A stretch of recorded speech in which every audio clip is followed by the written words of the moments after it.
Picture this, it's Friday, you've just come back home from work. You want to hear some music, something new, something cool, something original, a band you've never heard before. But how in the goddamn is a handsome young man such as myself supposed to find myself the best cream of the crop? There is so much goddamn music out there today, it would take 1,000 lifetimes to listen through everything. Do you Google it? Do you go on articles like a sensible person? Do you ask your friends for some recommendations? Why, of course not, that would be silly. What you do is you go on Spotify, you have a look at the fresh new music tab, and you play those playlists, and you just roll the goddamn dice. Sometimes you're going to find a band you love that you're never going to put away again. It's going to become a band that stays very close to your heart. Sometimes you're going to listen to the first 10 seconds, go, what the fucking shit is this? And turn it off immediately. And that's part of the fun, ladies and gentlemen. It is the gamble, and we love that about this. So I thought, why not start a new series where we have a look at some of these Spotify fresh, thank God it's Friday, whatever the thing's called, playlists, and just roll the dice, see what the Wild West turns our direction. Is it going to be great? Is it going to be awful? Who knows? Maybe I'll get a band that I know. Chances are probably slim on that one. Let's have a jump in and listen to some new rock. Of course, at the very top there, we've got Rise Against, which I have just recorded a video to, if you want to see the reaction to that one specifically, because I don't think any of these are going to have music videos. But if we have a little scroll down here, I have heard of, like, 2 of these songs, of these artists even. There's a big old playlist. Is it what, like 50? 100? Okay, right, okay. I reckon the best thing we can do here is chuck shuffle on and then just press the button and see what happens. So, track number 1. Fragile by Huddy. 370,000 listeners, fair enough. So, oh god, this is concerning. Huddy is a multi-hyphenate musical force of... Man, who writes this shit for these people? With a blend of sex appeal and raw talent. Like, if you need to go somewhere and write to your audience that you have sex appeal, you need to tell them you don't. That is cringe.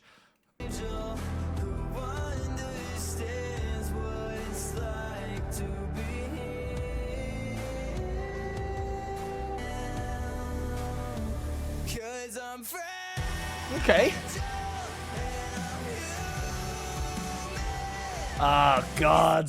I mean, the fact that it says immediately in the beginning of this description, leading Gen Z into the rock scene, man, I can tell that this is like for sort of young Gen Z, kind of like, I don't know, led the lyrics, but I'm fragile.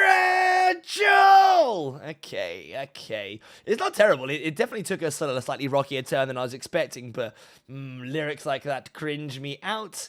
Also having a little look at these credits. Okay, fine. Oh, I see. So he's called Huddy, but I'm assuming this dude is actually called Chase Hudson, but there's quite a lot of writers on this.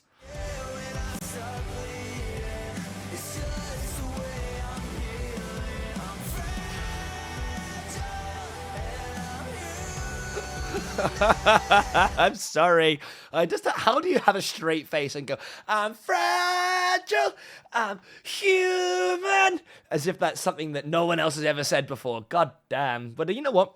I am feeling a little bit sex appealed. Okay, so slightly heavier drums, guitars coming in.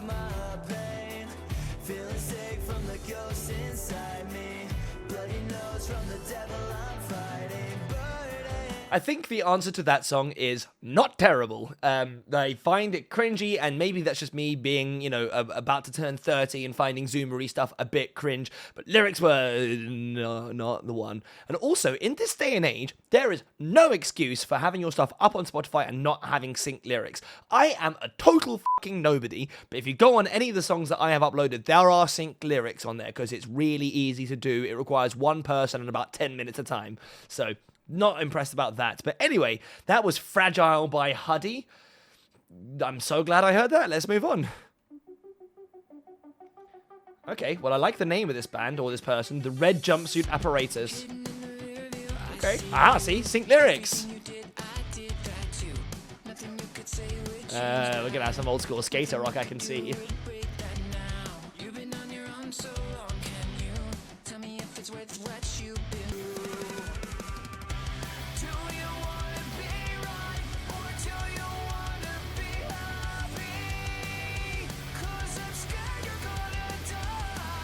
Okay, well, this band is apparently massive, freaking 5 million listeners, so that's fair enough, I guess. It's pretty, like, copy and paste kind of skater rock, I would have said. It's definitely got flashes of, early noughties. It's those emo-y harmonies and, I don't know, lyrics like, do you want to be right or do you want to be happy? I guess that's not the worst thing in the world. It's like, fine. But again, I have definitely heard more original ideas. The drummer seems nice. I'm not a huge fan of the production, if I'm honest. It's a little bit too kind of like, I don't know, trebly.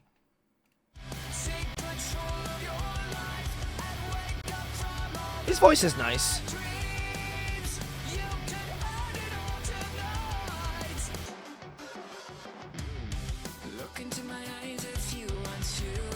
Yeah, okay, that's fine, is what it is. It's absolutely just like of its style, but it didn't do much for me. Been going for 20 years, though, blimey. I guess that makes sense. They are like an original band of that era, so fair enough. Well done, the red jumpsuit apparatus. I will definitely rank you my preference of the two so far. Let's jump in and give the old dice another roll, see what we get. Cold Drain Chasing Shadows. Bit smaller again now. Okay. Oh, they're Japanese. Interesting. No sync lyrics. Okay. I like the intensity.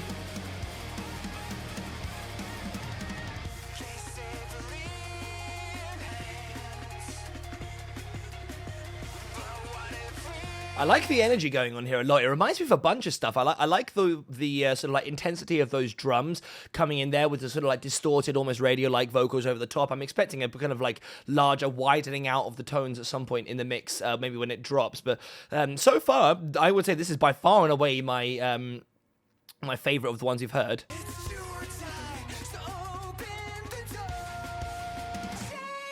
Ooh. I think the drummer is an absolute hero in this song. I really love the, again, it's kind of got this like really hardcore, like kind of hip-hop inspired drums on it, but it really differentiates it with the super crunchy guitars. His voice is really nice too. Yeah, go on, Chasing Shadows. Go on, Cold Rain. I quite like that one. I think that is possibly our favourite so far. Would it earn me a like? We'll see. But Playlist of Wonders, shuffle again. What have we got? Cool. Lesbian of the Year by The Beaches. I wonder if this song's about Chapel Roan. 2 million followers, though. Sisters. It's an all-girl band with some sisters from Toronto, okay.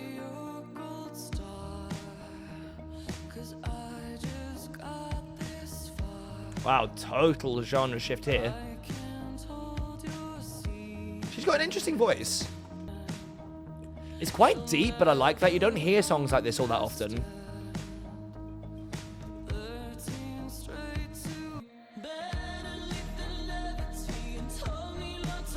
Interesting. This reminds me of a few things, to be honest. It's giving me, like, yeah, honestly, it is giving me a little bit of Chapel Roan, if I'm honest, but maybe that's just because I'm not all that experienced with this genre. But I like the kind of, like, the way that the synths kind of, like, very low-key, just boom, boom, boom, boom, boom, boom, boom, boom. It almost gives me some sort of, like, Arcade Fire sort of feels to it. Maybe a little bit of Florence and the Machine, too. I quite like it. It's a definite, like, change stylistically, but it's pretty cool. I like it.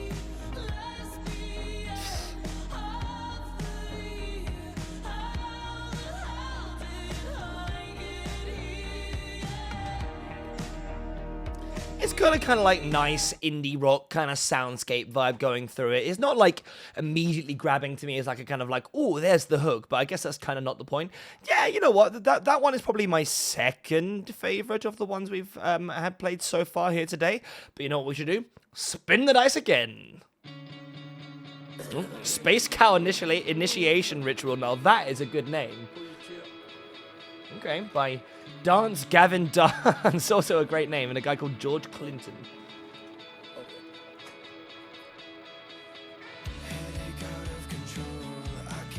I was not expecting it to take that turn.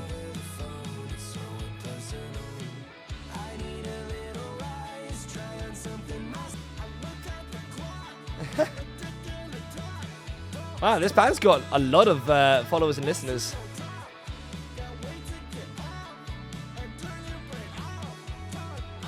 I don't know what to make of this. It's like, it's all that, I'm not gonna lie, the way that the drums and the melody kind of like sync up with itself, it reminds me of like, I don't know, something like an 8-year-old would write. It's a really, really obscure reference, but if there's anyone watching this who knows Best Song in the World by John LeJoie, it's giving me a little bit of that. Does the dum bat boom bat boom bat bat. This is the best song ever made in the world. But it's kind of like got an interesting sort of vaguely spacey thing going on in the background. The vocal effects are at the very least interesting. Yeah.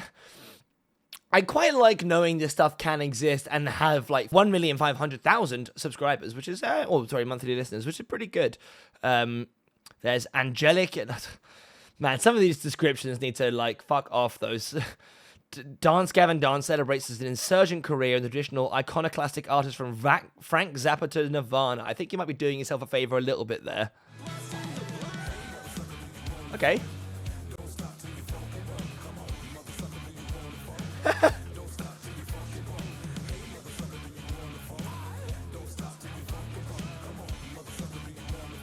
Are you saying funk? For a second I thought he was like, hey motherfucker, do you want to fuck? Which is definitely not what he's saying, but hey motherfucker, do you want to funk? Alright, I quite like the like tonal shift there.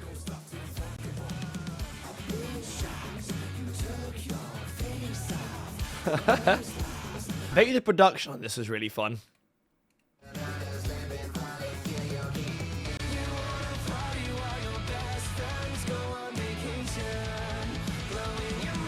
And now it's like a kind of metal song?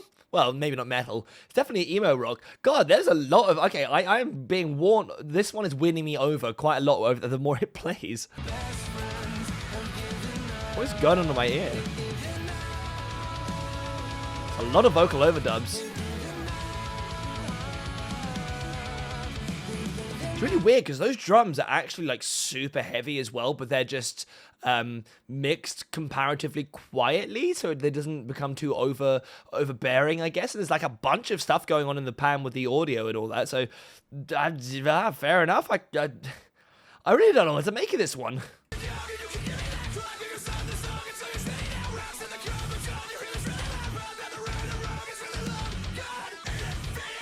And now it's just like going on to like a fairly strong scream going on there. Man, it doesn't feel like Dance Gavin Dance are just like playing stuff they want to hear. And I respect the shit out of that. Okay, that, I think it definitely gets a lot of points for originality.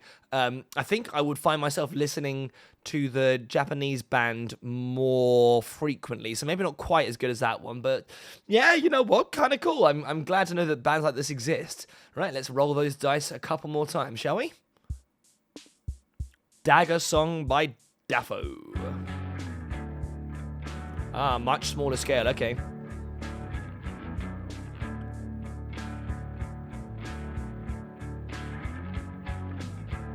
"21-year-old from Los Angeles." 21 is young, to be fair, to have a following of any kind already. Twin daggers. Okay. No juggler could swallow. I like her voice. Some things you can't take back.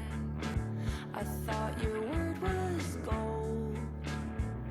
I do like how sort of low-key it is. Everything's kind of like lo-fi. In fact, you know what it does remind me of a little bit? Not so much now, but it reminds me of some of the more recent Pixies stuff when they used to let, well, it was Paz, kind of have one of those one of the solo songs where she basically does all the vocals and it's a little bit slow. It's like Los Surfos Muertos or something like that, but she's got a really nice voice. It's kind of like soulful and kind of clean at the same time, and yeah, I don't know, I've had a lot of time for that. And the backing is like nice, like the tones on the guitar are lovely. It's not particularly complicated, but it's a good example of how stripped back things can sound really good too. Those drums are not doing a lot of variations, but it doesn't really fuss me.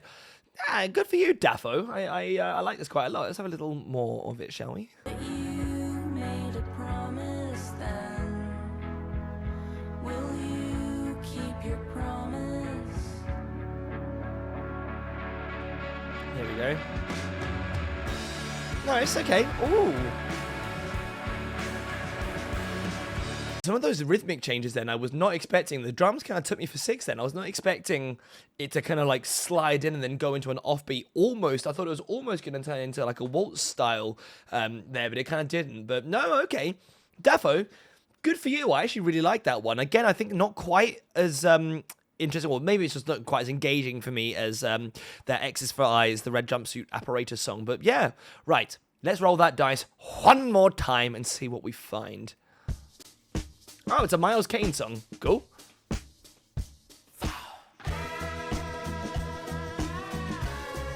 I like a couple of Miles Kane songs, even though I will say, and this is possibly a controversial opinion, but I saw a video essay on YouTube a couple of years ago that made a lot of sense to me, that Miles Kane is kind of the reason I don't like the Arctic Monkeys anymore. Because Arctic Monkeys were goddamn fantastic. Their early couple of albums are amazing. And then fucking Alex Turner met Miles Kane and got delusions that he was a singer. If you listen to all the old Arctic Monkeys, for the most part, it's very conversational in the vocal delivery. It's quick, it's rhythmic. He's almost talking at you with melody, right? And then he just...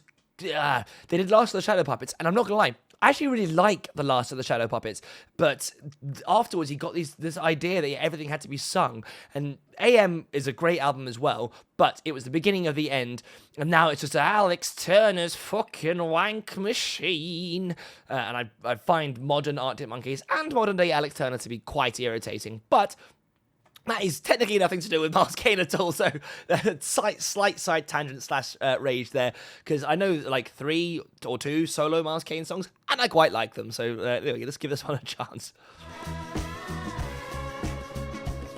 Bit Black Keysy.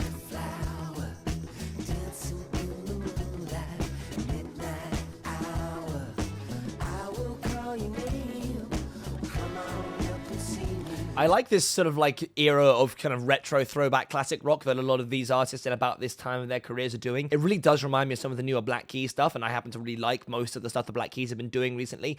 I also just quite like Miles Kane's voice. He's got this kind of like soft-spoken like northern twang to him that I really find appealing. He's got a kind of like fun shuffle to it, and obviously this guy's such a professional that the sort of what's going on in the background with all the little guitar overdubs and the little clips here and there, it's kind of got this fun moving forward. This, I mean, I'm not gonna lie, this stuff is just right up my street. So yeah, it's possibly a little bit unfair.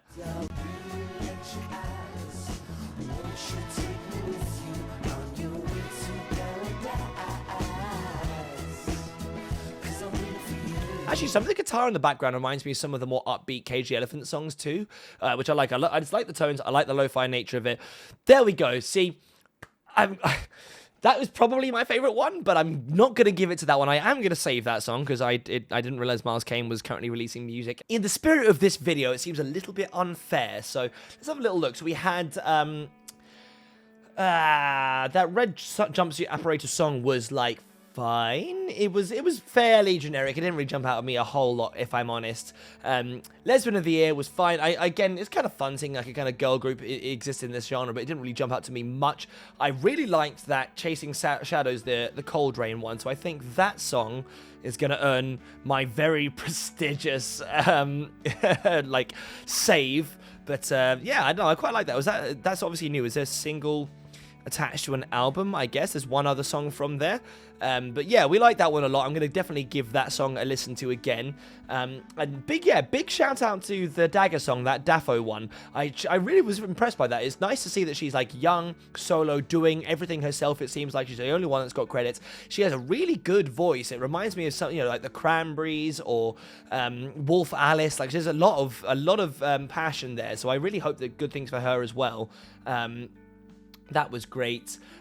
Dance Gavin Dance, I was not expecting the cow initiation ritual to be anything other than ridiculous, but it defied my expectation even more. There's a lot of genres and stuff going on there, but hey, you know what? That is exactly the spirit of this video. I enjoyed that a lot. Just going through and getting a lot of wacky stuff, and some of it ends up really being great, some of it is at least interesting, and some of it is not for me. But that is the point of the video. So let me know in the comments, any of you guys who are fans of any of these bands that have come up today. I'm especially interested to see if there's some Dance Gavin Dance fans in there. I'm just kind of curious to see if there's any more recommendations from there.